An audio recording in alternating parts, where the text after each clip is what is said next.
talaga silang sinseridad sa investigasyon sa flood control. Kasi tinuro na, pinangalanan na, hindi lang ako ang nagsabi, Zaldico at Martin Romualdez. Si Zaldico, hinayaan nilang umalis ng bansa.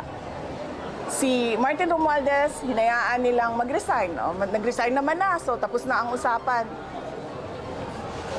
Ang Office of the President, involved sila sa kidnapping ng mga bata doon sa Turkey. Ang Office of the President, involved sila sa kidnapping ni dating Pangulong Rodrigo Duterte.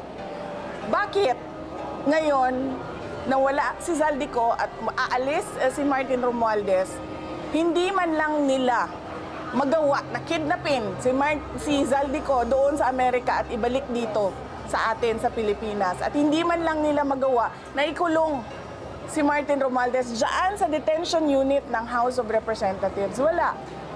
Dahil wala silang sinseridad, pinapakita lang nila sa mga tao na kunwari, meron silang ginagawa. Pero ang totoo niyan, naghahanda lang sila para sa hatian ng 2026 budget at para sa kung anong gagawin nila sa 2028.